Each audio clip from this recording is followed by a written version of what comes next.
Assalamualaikum warahmatullahi wabarakatuh. Perkenalkan, nama saya Yuninda Lestari. Saya guru SDN Tanjung Rejo. Setelah mengikuti diseminasi budaya positif yang disampaikan oleh Bapak Muhammad Ali Hidayat, saya mendapatkan pemahaman baru tentang budaya positif sekolah. Saya akan berusaha berkolaborasi untuk mewujudkan sekolah yang mempunyai lingkungan yang aman dan nyaman bagi murid. Terima kasih. Wassalamualaikum warahmatullahi wabarakatuh.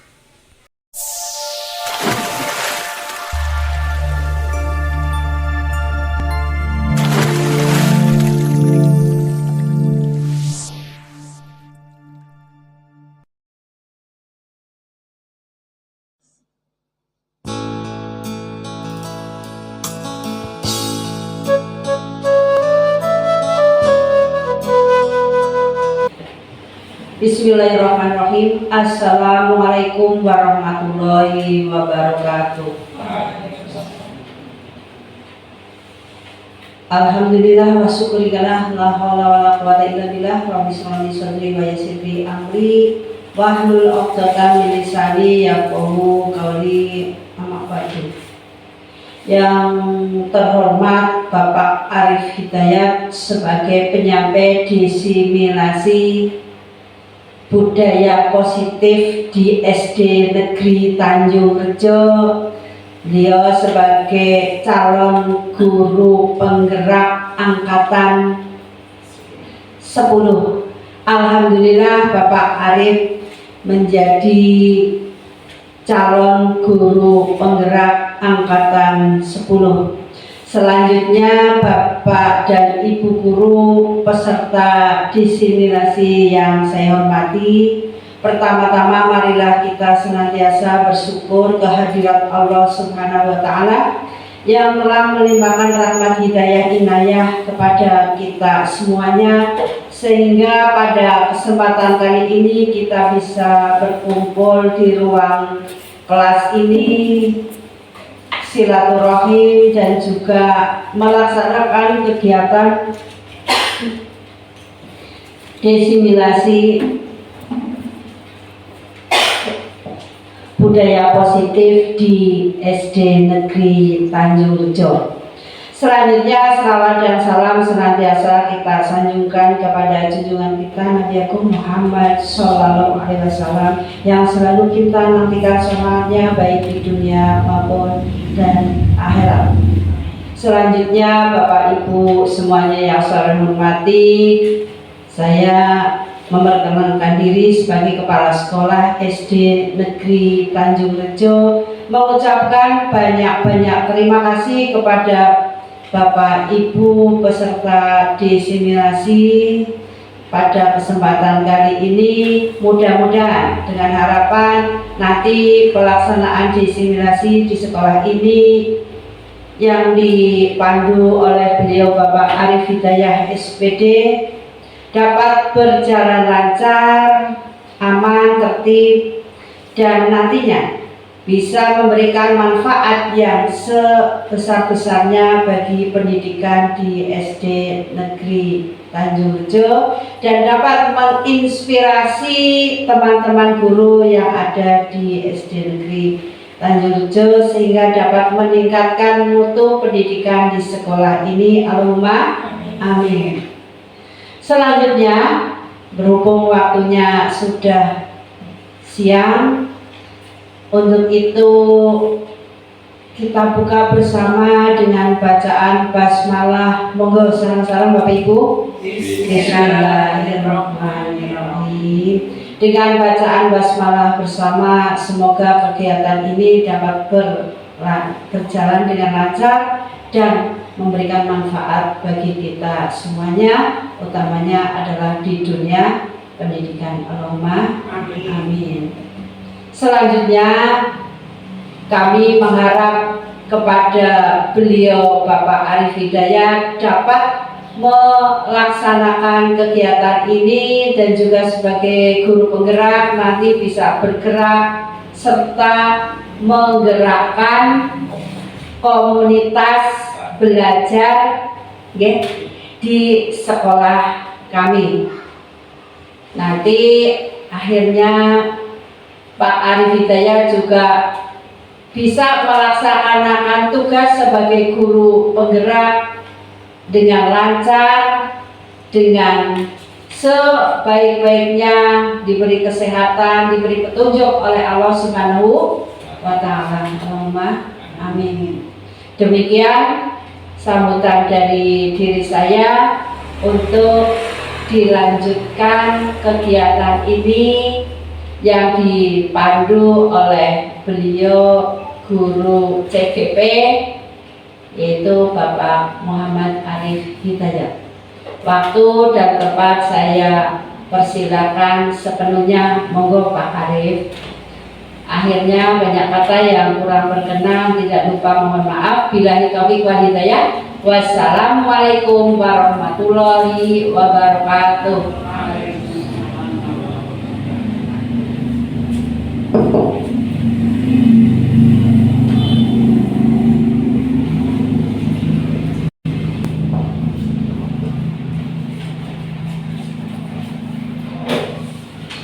Assalamualaikum warahmatullahi wabarakatuh.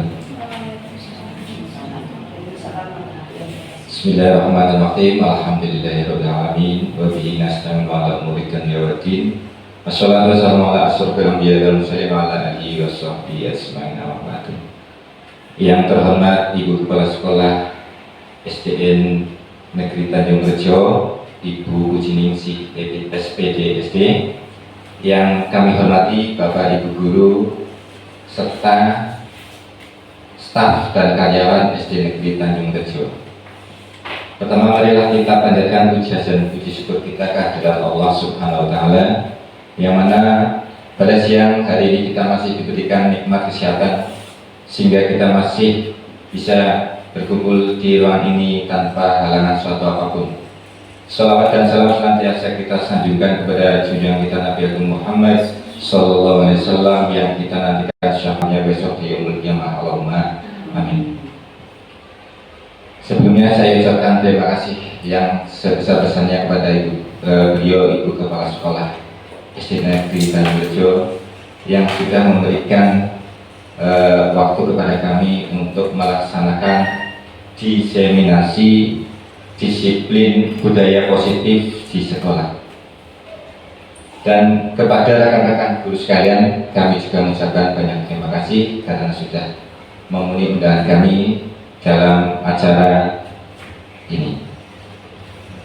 Selanjutnya saya akan langsung menyampaikan diseminasi budaya positif di sekolah. Jadi ini adalah materi pada modul 1 dan 4. Lanjut.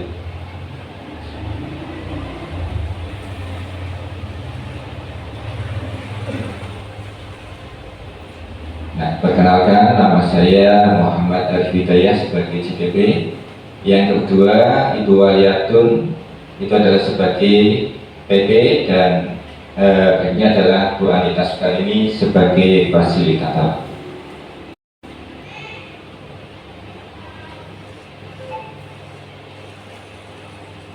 Sebelum saya lanjutkan untuk budaya positif, jadi akan saya paparkan dulu mengenai filosofi Ki Hajar Dewantara pada dunia pendidikan. Jadi filosofi pendidikan Indonesia itu mengaku pada Ki Hajar Dewantara melalui filosofinya. Jadi filosofi yang saya ambil saat ini adalah mengenai padi. Jadi ibaratnya murid itu adalah sebagai padi.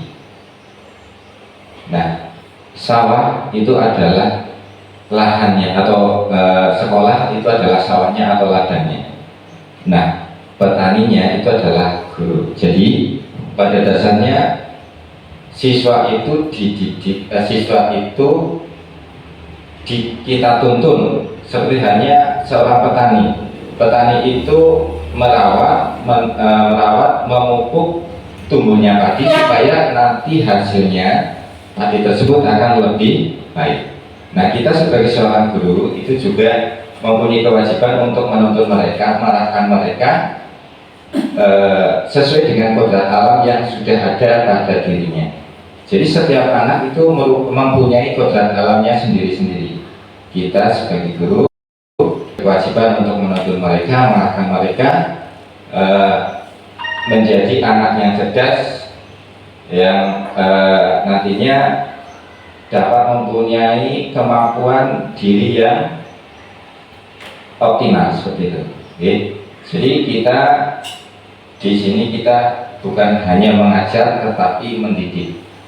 Kalau menurut Bapak Ibu guru, antara mendidik dan mengajar sama atau tidak? Beda ya? Ya. Kalau kita sebagai guru sebaiknya itu mengajar atau mendidik? Mengajar dan mendidik, Dua-duanya ya. Ya.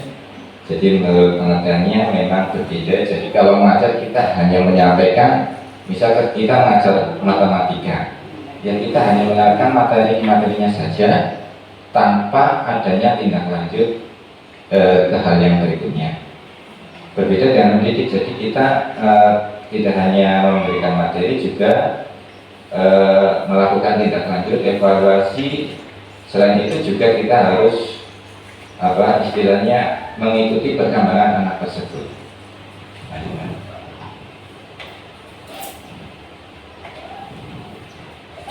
Nah, di sini kita memasuki materi yaitu budaya positif. Nah, di sini saya mempunyai pertanyaan, apa sih budaya positif itu? Mungkin ada yang tahu nggak ini? Belum lagi.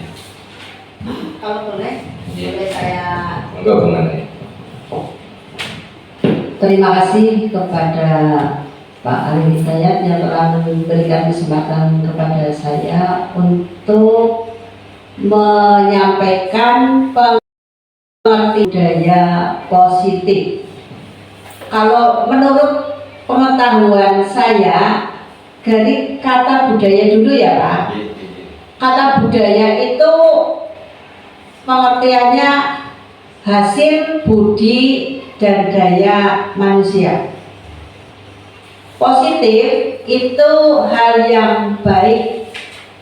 Jadi budaya positif pengertian menurut diri saya yaitu hasil budidaya manusia yang baik-baik, begitu Pak. Itu menurut saya. Mungkin dari teman-teman punya pendapat yang berbeda juga. Monggo. Terima kasih untuk beliau kepala sekolah Ibu Pujiningsih yang sudah menyampaikan pendapatnya bahwasanya budaya positif itu adalah budaya yang baik. Ya, betul sekali. Coba kita lanjut saja. Jadi pengertian budaya positif itu sebenarnya seperti apa? Nanti kita akan tahu. Jadi pengertian budaya positif ini adalah nilai-nilai keyakinan yang diterapkan oleh sekelompok orang itu dalam jangka waktu tertentu sehingga menjadi suatu kebiasaan. Jadi jawaban Ibu Kepala Sekolah sebetulnya hampir sama. Nah, sebetulnya apakah SD kita, sekolah kita itu sudah menerapkan budaya positif? Sudah, ya. Cuma kita kadang tidak tahu ya. Ya, jadi budaya positif itu sebetulnya sudah diterapkan oleh kita semua sebagai seorang guru, ya. Jadi melalui budaya positif itu dibuat melalui kesepakatan bersama itu antara guru dan dengan siswa, ya. Nah, di sini tujuannya siapa? Tujuannya agar siswa bisa menjalankan nilai-nilai tersebut dengan penuh tanggung jawab dan tanpa paksaan yang dapat menciptakan suasana nyaman, aman, sehingga nantinya anak-anak tersebut akan dapat belajar maksimal, akan dapat belajar dengan rasa senang. Jadi akan tumbuh motivasi yang besar pada diri mereka untuk belajar lebih baik lagi. Nah, apa sih indikator atau konsep-konsep kunci budaya positif? Di sini nanti saya akan menyampaikan ada 7, ya, ada 7 indikator atau kunci budaya positif yang harus diterapkan di sekolah. Yang pertama adalah perubahan paradigma belajar. Yang kedua, disiplin positif. Yang ketiga adalah motivasi perilaku manusia. Ketiga, kebutuhan dasar. Yang kelima adalah posisi kontrol restitusi. Yang keenam adalah keyakinan generasi. Yang ketujuh adalah segitiga restitusi. Dan di sini akan saya sampaikan satu persatu. Yang pertama dari perubahan paradigma belajar. Perubahan paradigma belajar itu adalah tema pengembangan kurikulum 2013, di mana dapat menghasilkan insan Indonesia yang produktif, kreatif, inovatif, dan efektif melalui penguatan sikap. Jadi kemarin kita melaksanakan kurikulum 13 itu mengait pada aspek yaitu produktif, kreatif, inovatif, dan efektif. Nah ini termasuk nilai keterampilan juga. Jadi ada sikap, ada keterampilan, dan ada pengetahuannya yang terintegrasi sehingga nantinya dapat menghasilkan murid yang lebih baik lagi. Nah akan tetapi di sini nanti di kurikulum Merdeka itu nanti dikembangkan dengan adanya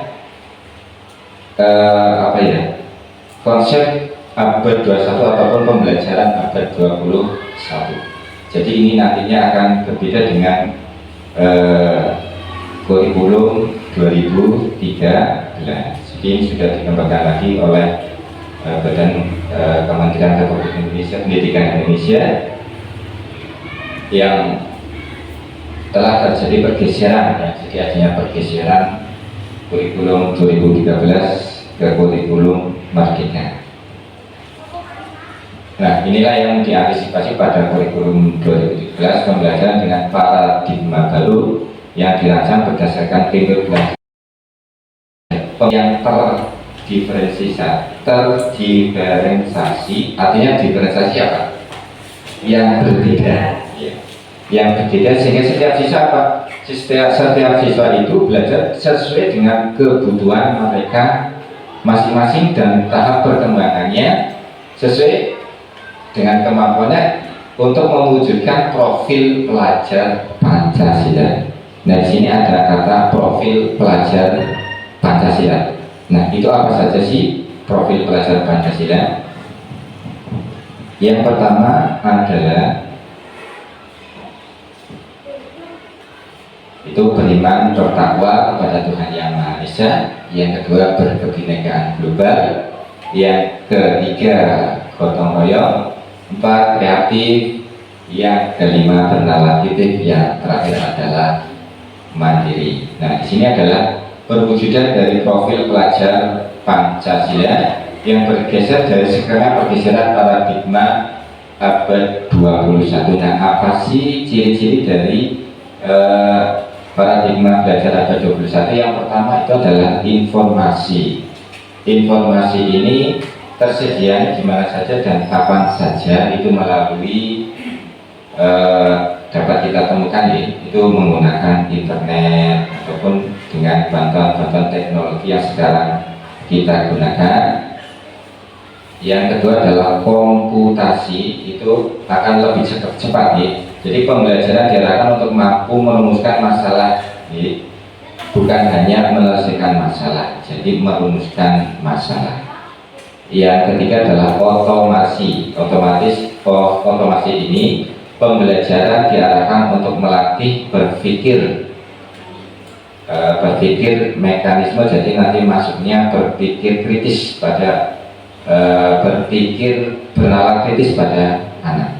Yang berikutnya adalah komunikasi. Nah, di sini pembelajaran menekankan pentingnya kerjasama dan kolaborasi dalam menyelesaikan masalah. Jadi seharusnya di sini kita sebagai seorang guru kita harus melatih anak untuk selalu bisa bekerja sama dengan orang lain atau teman, berkolaborasi, dan tentunya tidak melupakan konsep daripada rasa saling menghormati dan rasa saling menghargai.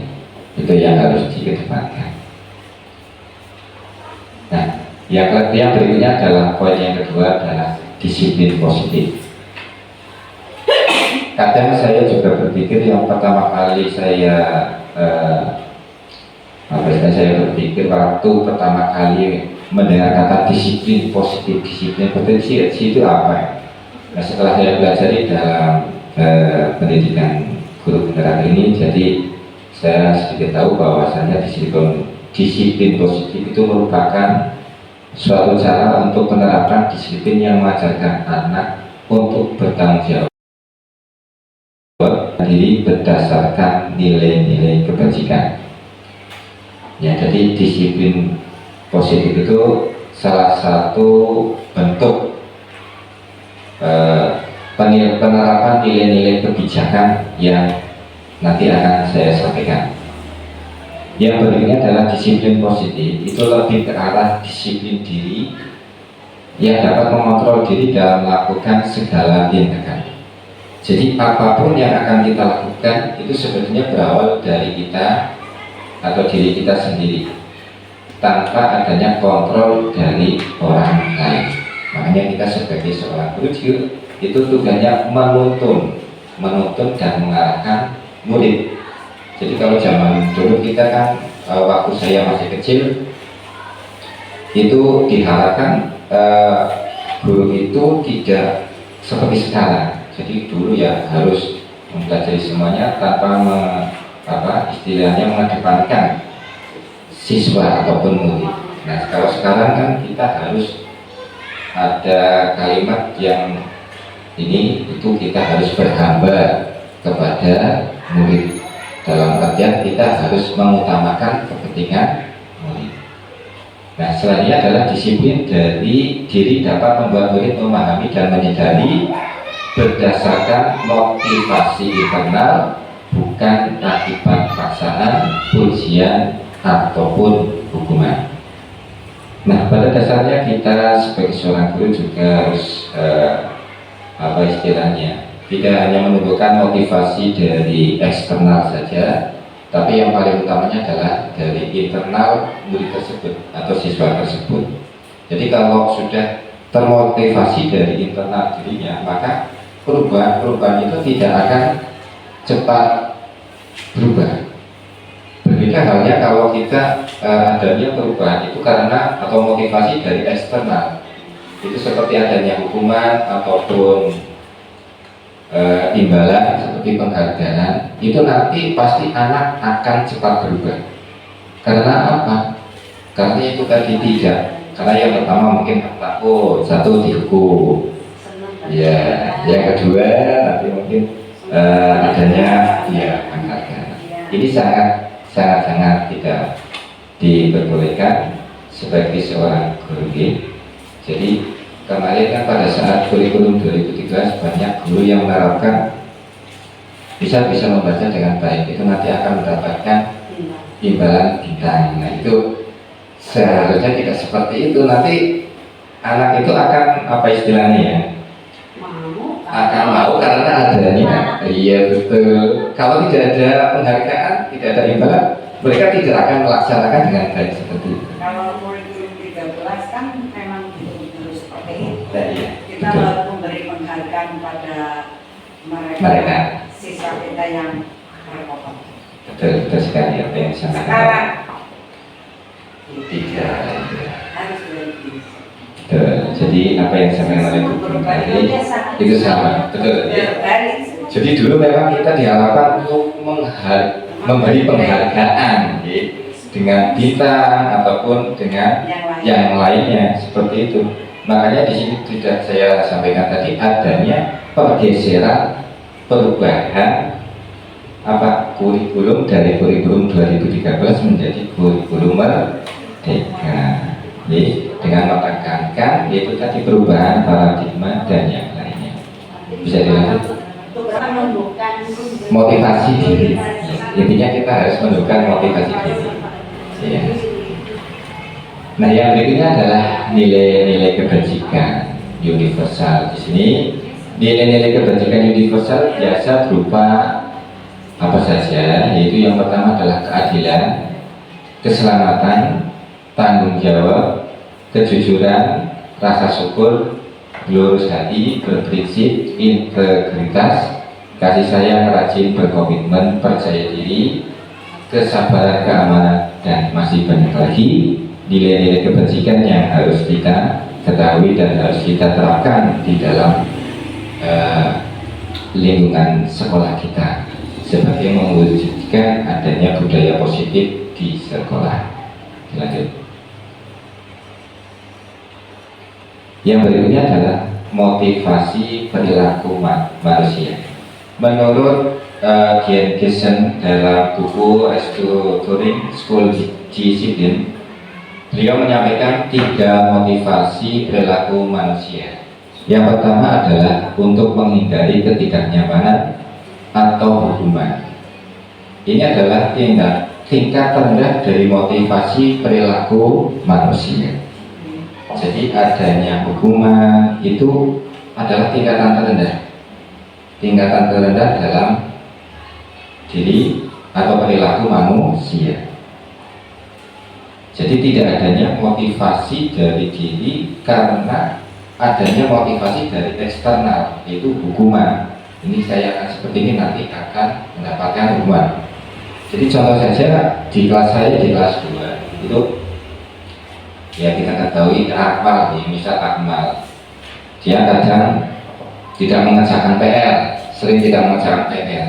Nah, terus saya beri hukuman untuk mengerjakan di luar. Itu nanti dalam 1 atau 2 hari itu pasti dikerjakan, karena takut diberi hukuman untuk mengerjakan di luar. Tapi nanti dalam selang waktu 1 minggu atau 2 minggu pasti dianya akan mengulangi lagi, karena sudah lupa mungkin kalau ada hukuman ataupun itu. Tadi tidak adanya motivasi diri sendiri dibandingkan dengan yang lain, karena sudah adanya motivasi dari diri sendiri, maka dia mempunyai tanggung jawab untuk mengerjakan PR di rumah, sehingga dia tidak akan pernah melupakan apa tugasnya, berbeda dengan si Akmal tadi. Yang kedua adalah untuk mendapatkan imbalan atau penghargaan dari orang lain. Nah, di sini kalau mendapatkan imbalan atau penghargaan itu 1 tingkat di atas hukuman. Jadi adanya suatu penghargaan atau imbalan itu adalah motivasi dari eksternal atau dari orang lain juga, atau istilahnya ya kurang bagus menurut saya nih. Jadi adanya penghargaan tadi sudah kita bahas bersama.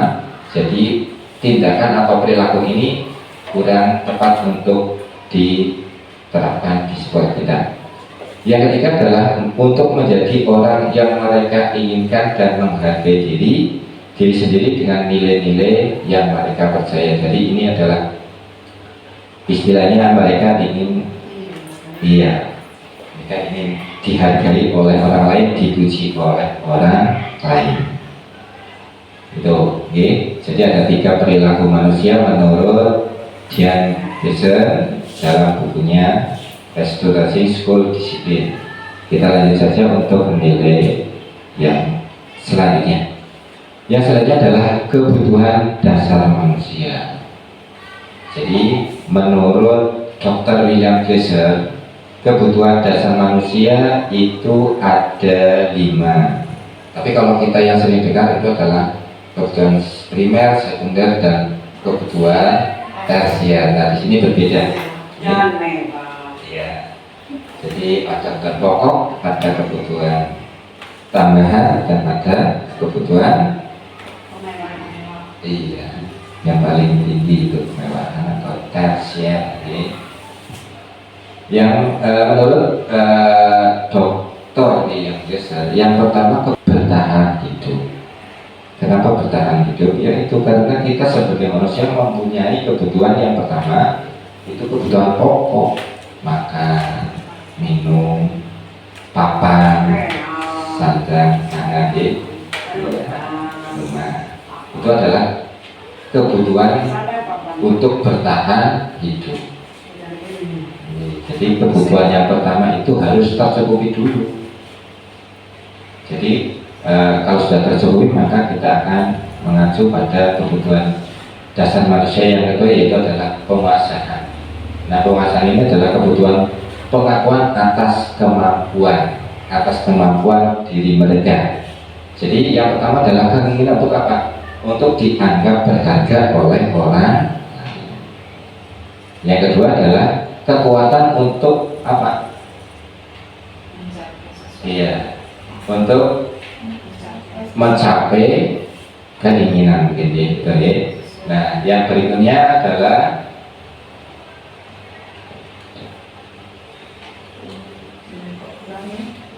agak kurang jelas. Jadi saya yang intinya yang terakhir itu memiliki harga diri ya. Ya, prestasi ini di atas prestasi dan keterampilan. Ini adalah penguasaan prestasi dan keterampilan. Yang terakhir adalah memiliki harga diri. Ya, jadi penguasaan kebutuhan pengakuan atas kemampuan yang kita miliki oleh orang lain, diantaranya itu adalah 4 tadi. Yang ketiga adalah kesenangan. Sebagai manusia kita pasti membutuhkan suatu kesenangan, baik di lingkungan sekolah ataupun di lingkungan masyarakat atau di lingkungan ini. Ya, intinya ya bahagia lah. Ya, contohnya kalau siswa di sekolah setelah pembelajaran mereka nanti istirahat nanti mereka akan jajan mungkin ya, terus merasa bahagia dan dapat bermain bersama teman-teman.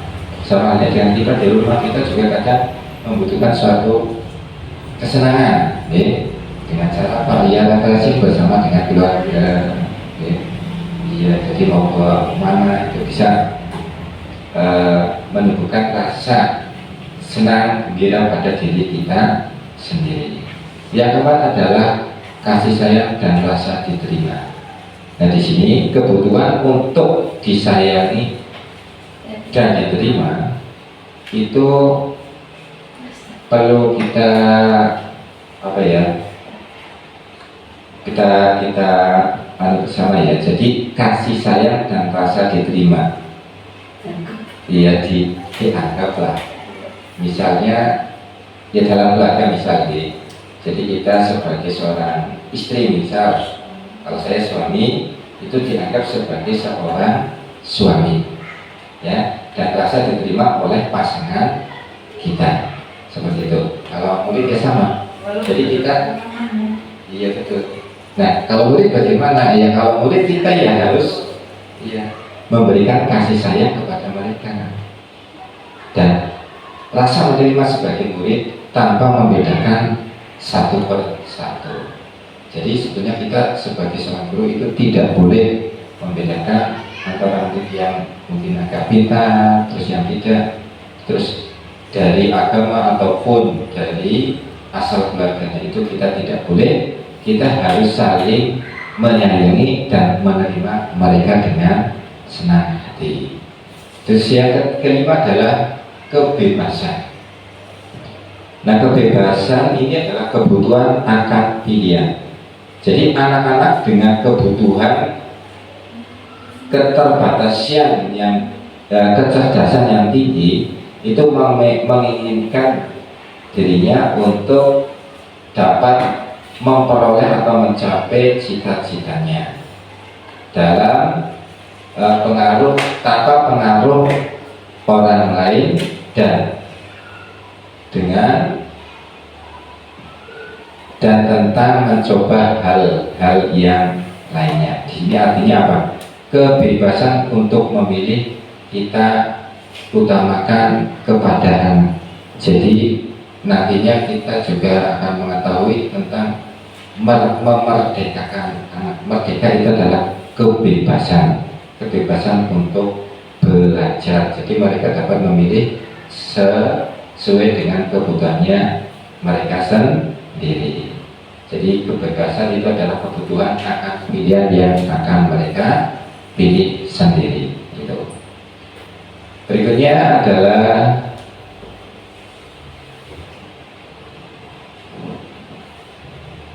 posisi kontrol restitusi. Jadi di sini saya akan menyampaikan 5 posisi kontrol restitusi. Yang pertama adalah guru sebagai penghukum.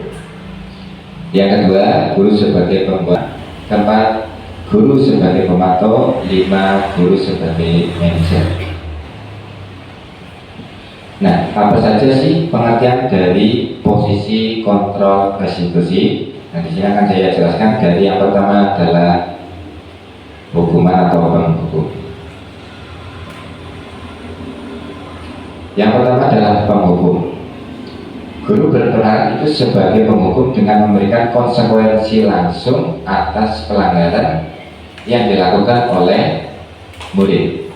Nah, kita melakukan penghukuman atau dengan cara penghukum ini itu tujuannya adalah menegakkan aturan dan memastikan murid memahami konsekuensi dari tindakan kita. Jadi posisi kontrol yang pertama ini menurut penjelasan dari dalam elaborasi kemarin itu tidak diperkenankan untuk sekarang. Kenapa? Karena hukuman itu akan berdampak negatif pada anak.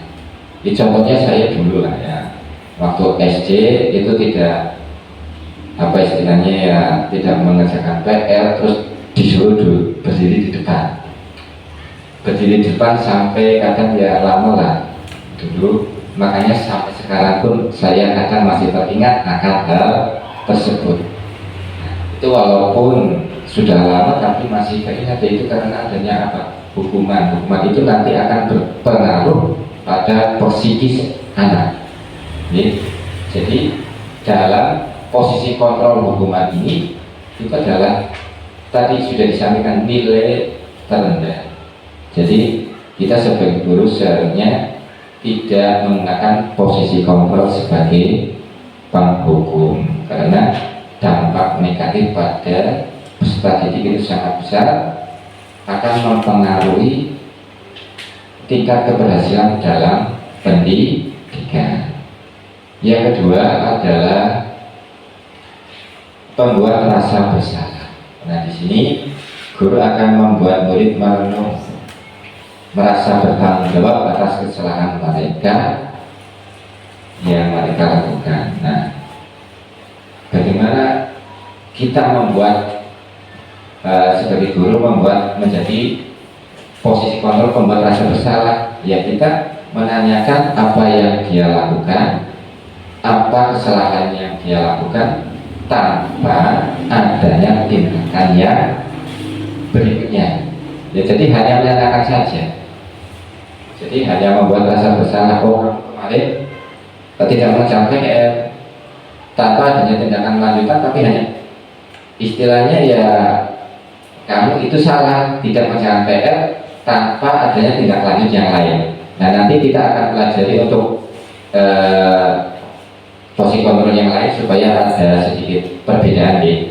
Jadi ini membangun kesadaran tanggung jawab tanpa tindak lanjut nih. Yang ketiga, adalah guru sebagai teman. Guru berperan sebagai teman yang mendengarkan dan memahami saja. Jadi seperti halnya ada seorang murid yang mempunyai masalah, itu kita dianggap sebagai teman, dianggap sebagai saudara untuk bercerita. Jadi sebagai teman yang cerita, curhat. Jadi mereka hanya menyampaikan masalah-masalah yang ada. Jadi di sini tidak hanya mungkin masalah pembelajaran yang ada, mungkin ada anak juga yang mempunyai masalah yang dibawa dari rumah. Misalkan ada anak yang broken home, itu juga berpengaruh sekali pada perkembangan ataupun pendidikan si anak. Tapi juga ada bawaan dari siswa atau murid. Jadi kelas saya itu ada namanya Idris. Nah, Idris itu mempunyai perbedaan dengan teman yang lain. Nah, saya kadang menerapkan diri saya sebagai guru itu pada posisi kontrol itu sebagai teman. Ya, karena adanya apa ya, kekurangan yang ada pada dirinya. Itu kalau si Idris itu kita berikan hukuman, itu tidak akan bisa. Walaupun karena tidak mengerjakan PR, terus tidak mengerjakan tugas, kita hukum, itu pasti tidak ada perubahan dan kurang tepat. Iya. Tidak masuk di Betul, ya. Jadi kita kadang bisa menerapkan diri posisi kontrol mana yang sesuai dengan masalah yang kita hadapi dan dengan murid mana yang akan kita istilahnya cari tahu masalahnya. Yang berikutnya adalah sebagai pemantau. Nah, guru di sini memantau perilaku murid secara cermat. Jadi kita hanya memantau perilaku murid saja, memantau apa yang dia lakukan, mungkin dari segi sikap, sopan santun, dan yang lainnya. Nah, ini membantu mengidentifikasi perubahan dan memberikan umpan balik yang sesuai dengan ada pada diri mereka. Jadi kita kadang juga harus menerapkan posisi kontrol sebagai pemantau. Jadi untuk memantau perilaku dari setiap siswa. Kemarin pada saat kurikulum 2013 juga ada penilaian sikap. Nah, penilaian sikap ini kan kita harus memantau satu per satu. Jadi ya ini yang disebut dengan posisi pemantau. Jadi ada nilai sikap apa dan apa. Nah, itu kita harus mengamati satu persatu murid sehingga dapat menyimpulkan sikap mereka masing-masing. Dan yang kelima itu adalah sebagai manajer. Nah, guru itu berperan sebagai manajer yang membimbing murid dalam mengatasi masalah dan menyelesaikan tugas. Kontrol sebagai manajer itu akan memperkuat pendekatan pemulihan dan pembelajaran. Jadi manajer ini, kalau manajer dalam suatu perusahaan itu apa? Yang mengatur ya, atau apa ya? yang betul memimpin. Mengatur, memimpin, ya. Ya, jadi manajer lah ya. Jadi memanage. Jadi guru berperan sebagai manajer untuk membimbing murid dalam mengatasi masalah dan menyelesaikan masalah. Ya, tadi misal ada anak yang tidak mengerjakan PR, kita posisikan kontrol sebagai manajer. Kita harus menanyakan istilahnya masalah-masalah yang dihadapi, kenapa tidak mengerjakan PR, tidak mengerjakan tugas. Nah, itu kita harus tanyakan terlebih dahulu tanpa langsung memberikan hukuman. Dilanjut. Nah, posisi kontrol restitusi itu sebagai manajer, guru dapat berbuat sesuatu bersama murid, mempersilahkan murid menentukan pilihan sendiri. Jadi manajer ini itu adalah menyadarkan murid, menumbuhkan motivasi dari dirinya dan menentukan pilihannya sendiri untuk menyelesaikan masalahnya dan dapat mempertanggungjawabkan dan mendukung murid agar dapat menemukan solusinya. Selain itu, posisi kontrol manajer mengacu pada restitusi yang dapat membentuk peserta didik menjadi manajer untuk dirinya sendiri, menjadi identitas positif pada dirinya. Jadi posisi kontrol manajer ini tadi sudah saya sampaikan, itu menumbuhkan ataupun dapat menemukan solusi sendiri. Yang selanjutnya, nah di sini yang terakhir adalah keyakinan kelas. Tapi sebelum keyakinan kelas tadi, menurut Bapak Ibu, posisi kontrol mana yang harus kita terapkan di sekolah? Coba cari lagi dulu. Ya. Dari kelima posisi kontrol, menurut Bapak Ibu, mana yang harus kita terapkan? Ya, antara hukum, membuat rasa bersalah, teman, pemantau, atau manajer. Permasalahan masalah dan siswanya. Iya, betul sih. Tapi yang menurut Bapak Ibu sekalian, yang paling harus dilakukan atau dilaksanakan itu sebagai apa? Ya, betul, sebagai manajer. Jadi sebagai manajer itu yang harus kita terapkan, dan yang tidak boleh sebenarnya adalah sebagai penghukum.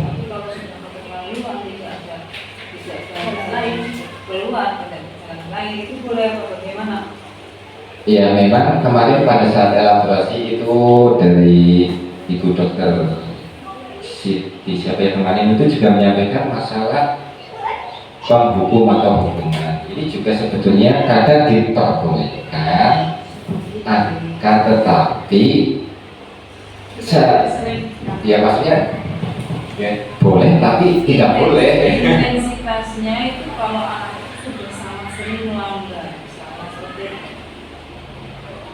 Sudah sangat sering melanggar ya. Dan hukuman itu tentunya hukuman yang mendidik, bukan yang menyakiti. Ya, walaupun mendidik pun itu nanti agak sedikit kurang baik untuk dilaksanakan.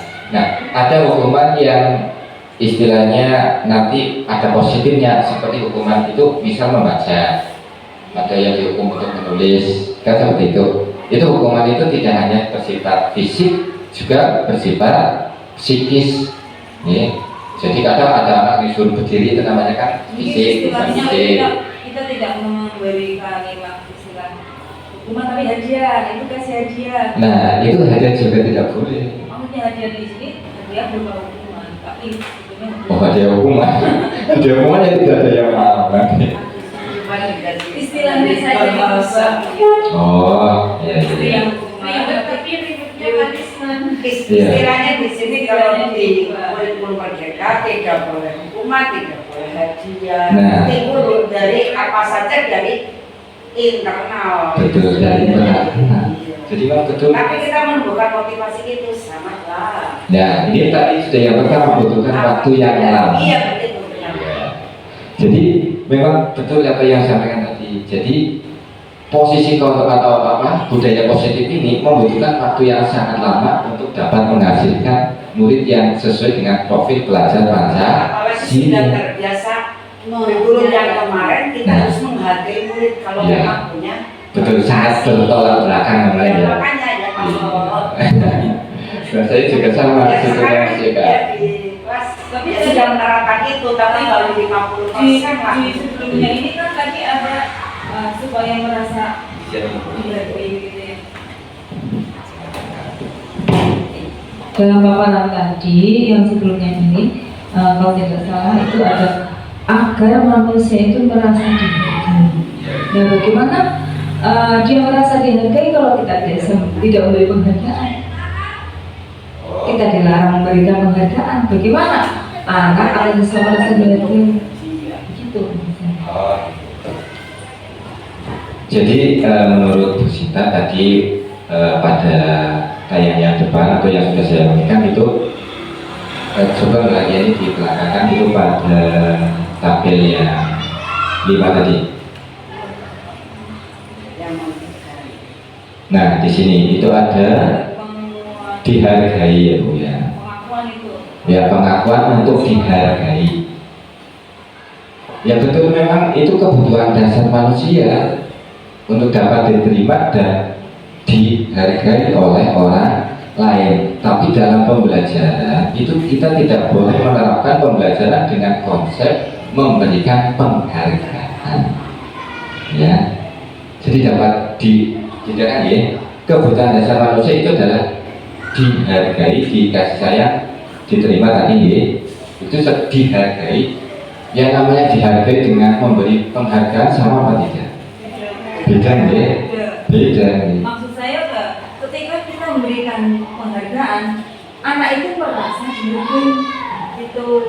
Oh, jadi anak tersebut diberi penghargaan agar mereka dihargai seperti itu, Merasa merasa dihargai. Nah itu menurut saya kurang tepat Bu. Iya, jadi apa yang kebiasaan mereka itu kebiasaan itu itu sudah dari dulu seperti itu. Yang memang diberi hadiah yang merasa Dihargai. Cuman sekarang dituntutnya menghargai, tidak pakai haji. Ya, Terus bagaimana kita Itu yang sulit. Sulit. Nah, betul. Merubah. Saya juga merubahnya sedikit demi Sedikit. sedikit, masih memberi penghargaan itu, tapi misalnya kita tidak menyampaikan dulu hadiahnya. Ya, Kalau memang sudah selesai, oh iya ini Iya, betul. diberi bintang atau diberi stiker belajar aktivitas ini. Memang dulu seperti itu Iya, betul, dituntutnya.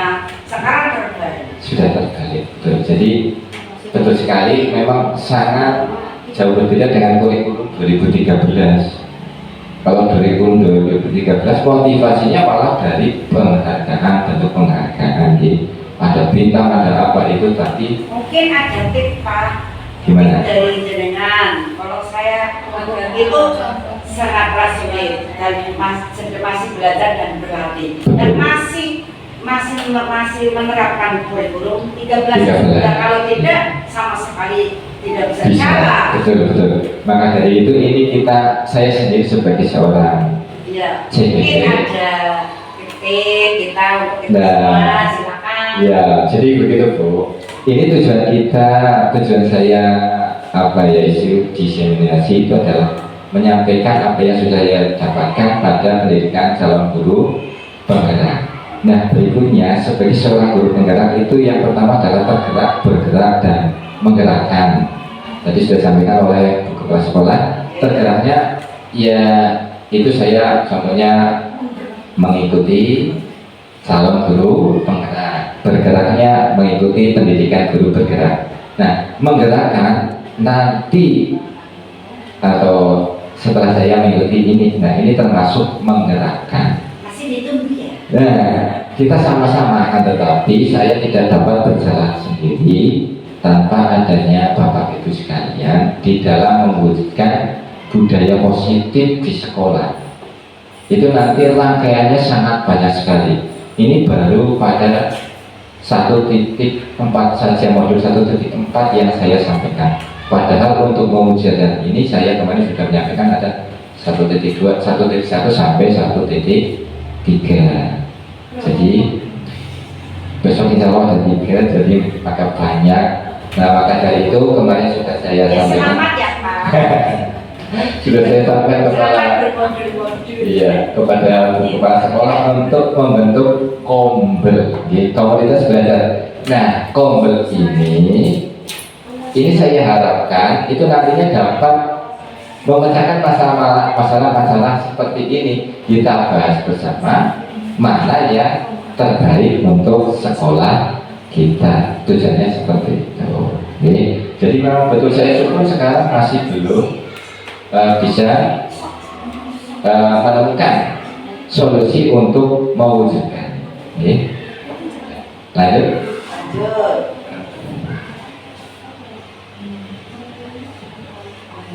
Kita lanjut saja nih. Jadi pertanyaan Bu Sinta nanti kita jawab atau besok disampaikan pada saat ada PP saya Bu Ariatun untuk ditanyakan bagaimana caranya.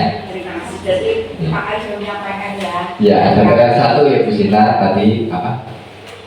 Bagaimana cara menimbulkan rasa dihargai seorang guru.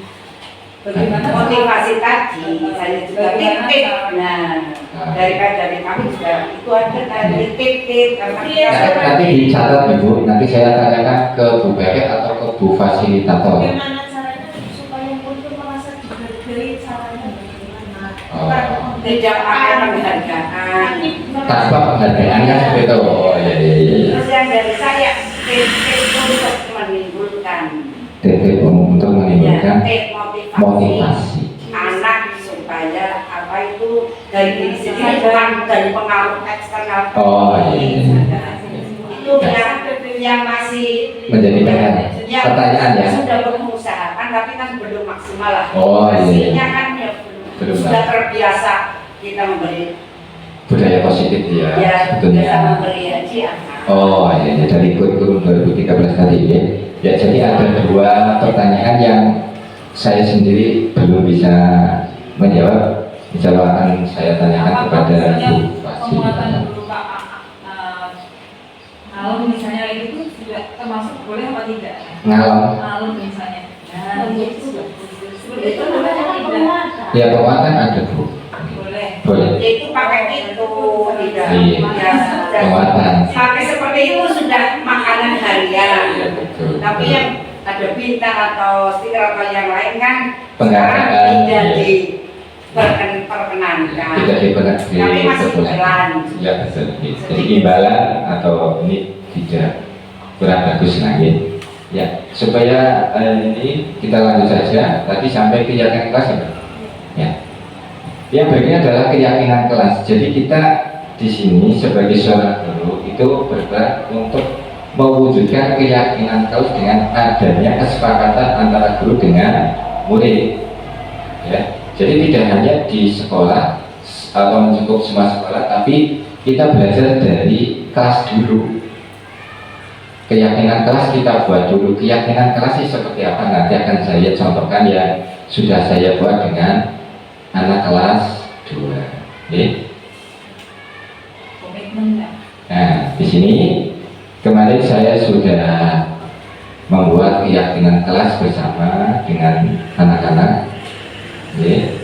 Keyakinan kelas saya yang sudah saya buat adalah yang pertama, datang tepat waktu. Yang kedua, saling menghargai. 3, ramah dan sopan. Yang keempat, tanggung jawab. Yang kelima adalah bekerja sama. Nah, kemarin kenapa kok saya menggunakan papan tempel seperti itu untuk membuat keyakinan? Nah, di sini saya karena masih kelas 2, kalau saya tanya satu-satu itu pasti nanti akan ribut sendiri. Ya. Jadi di sini saya membuat memberikan satu kertas, ditulis kira-kira keyakinan kelas apa yang harus kita sepakati di kelas 2. Nah, dari hasil kumpulan jawaban ataupun tulisan dari anak-anak, maka ada 5 ini. Nah, apakah antara kelas 1, kelas 2, kelas 3 dan yang lainnya itu berbeda? Itu akan berbeda tingkatannya. Nanti antara kelas 1, kelas 2 itu hampir sama. Kelas 3, 4 itu juga tingkatannya hampir sama. Itu lebih dari 5 ya. Jadi lebih banyak lagi. Apalagi nanti kelas 5 dan kelas 6. Pastinya untuk keyakinan kelas yang disepakati itu akan lebih banyak lagi. Ya. Kalau kelas 2 atau kelas 1 itu sudah bisa istilahnya melaksanakan tanpa melanggar keyakinan kelas 5 ini saja, itu sudah sangat baik menurut saya, karena tahapannya masih anak-anak. Ya, jadi ini adalah contoh cara membuat keyakinan kelas yang ada di kelas 2. Nah, apakah keyakinan kelas ini nantinya dapat dilanggar? Pastinya ada. Nah, nanti akan saya sampaikan bagaimana cara mengatasinya. Nah, cara mengatasinya dengan cara yaitu apa? Segitiga restitusi. Segitiga restitusi adalah proses menciptakan kondisi bagi peserta didik untuk memperbaiki kesalahan. Nah, kesalahan yang mana? Kesalahan yang tadi seperti melanggar keyakinan kelas yang sudah dibuat di kelas, sehingga mereka bisa kembali pada kelompok mereka dengan karakter yang lebih kuat. Nah, di sini segitiga restitusi ini bukan sebagai penghukum, ya. Jadi kita tadi segitiga restitusi ini untuk tujuannya membangkitkan atau menciptakan kondisi peserta didik yang karakternya akan lebih kuat. Nah, segitiga restitusi siapa saja?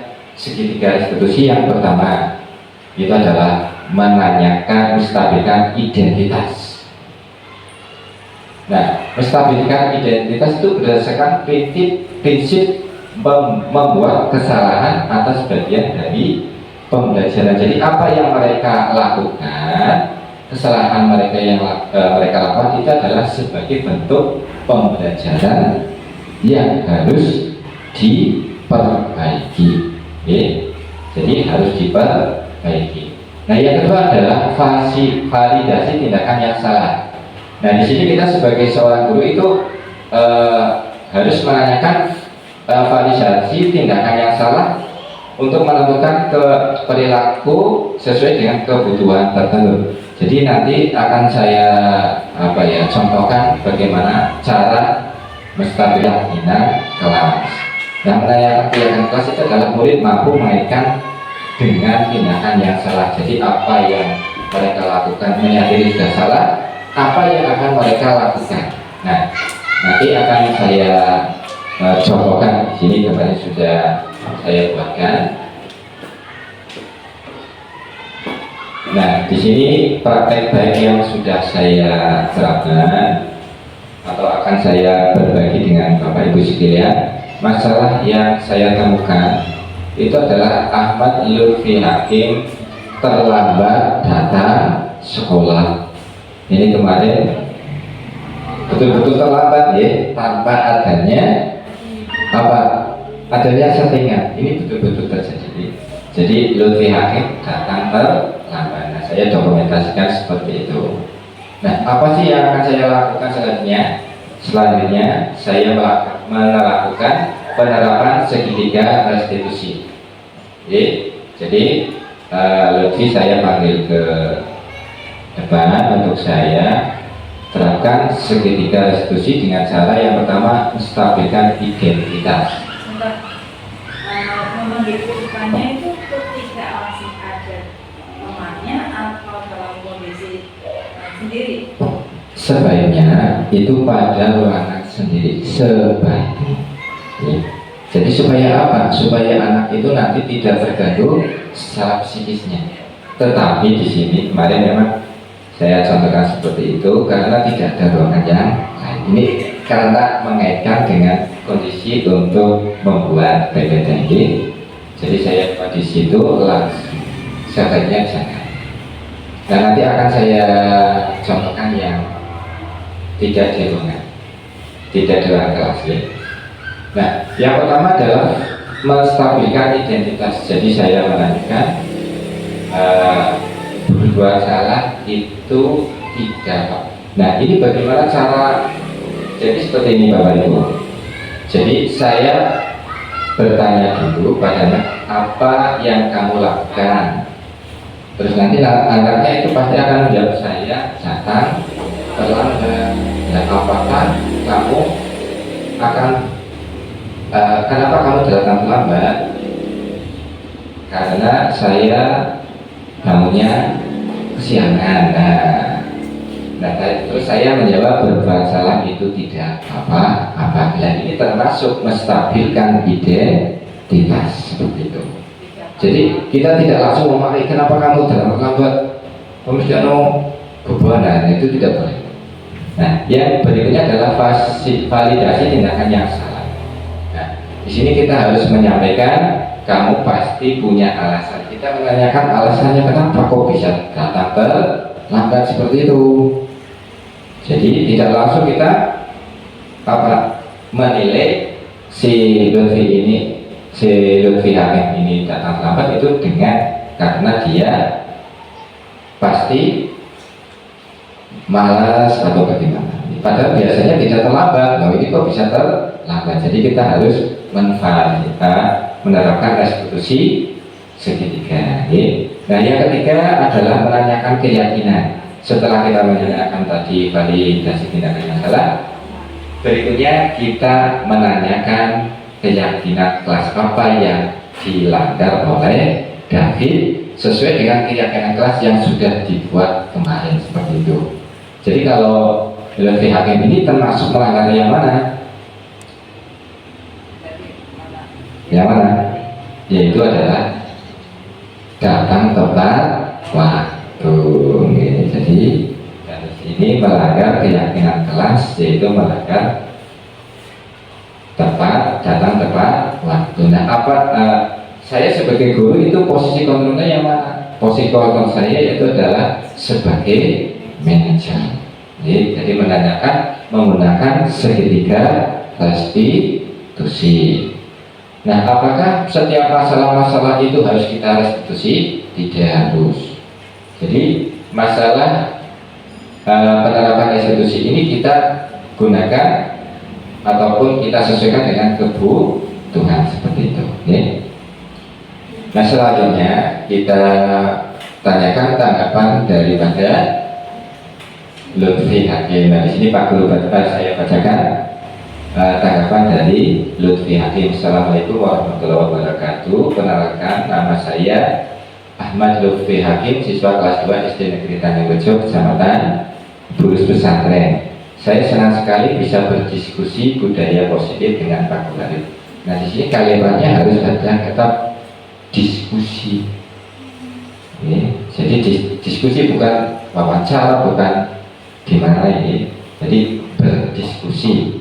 Walaupun kita sebut dengan guru dan murid, tapi kita kalimatnya adalah berdiskusi seperti itu.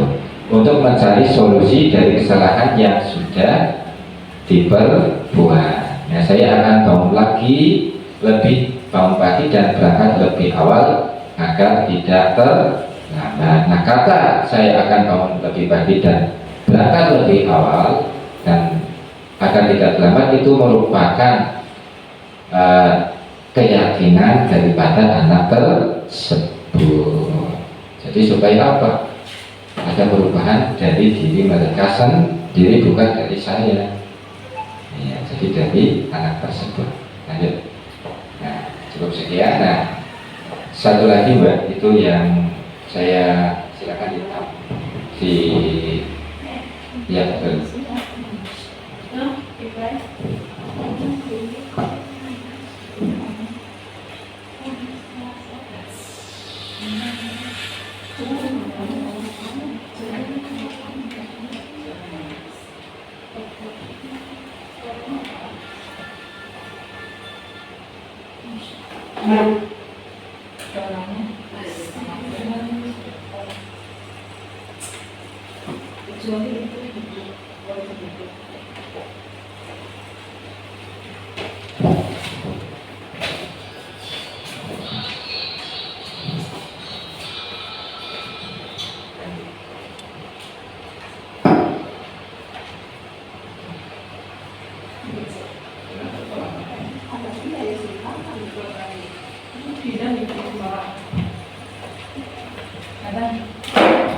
Hah?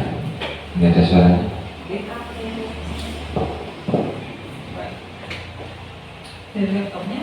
Laptopnya.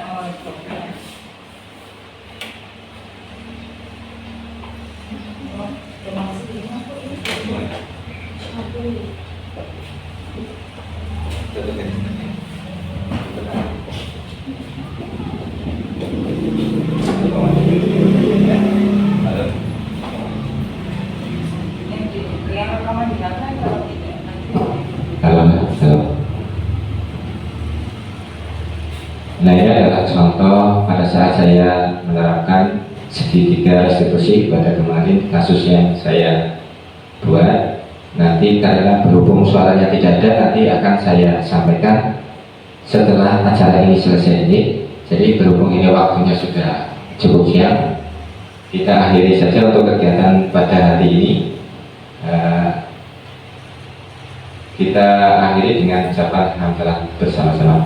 Alhamdulillahirabbil alamin. Sebelumnya saya ucapkan terima kasih, dan apabila saya dalam menyampaikan banyak sekali kekurangan dan kesalahan, mohon maaf yang setulus-tulusnya. Bila itu hidayah. Assalamualaikum warahmatullahi wabarakatuh.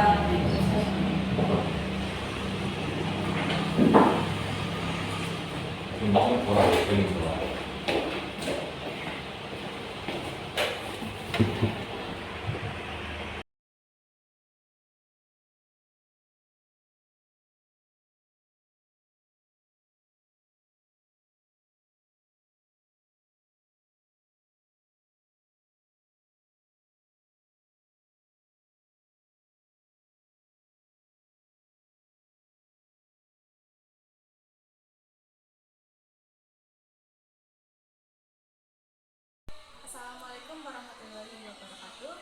Perkenalkan, nama saya Yuninda Lestari. Saya guru SDN Tanjung Rejo. Setelah mengikuti diseminasi budaya positif yang disampaikan oleh Bapak Muhammad Arif Hidayat, saya mendapatkan pemahaman baru tentang budaya positif sekolah. Saya akan berusaha berkolaborasi untuk mewujudkan sekolah yang mempunyai lingkungan yang aman dan nyaman bagi murid. Terima kasih. Wassalamualaikum warahmatullahi wabarakatuh.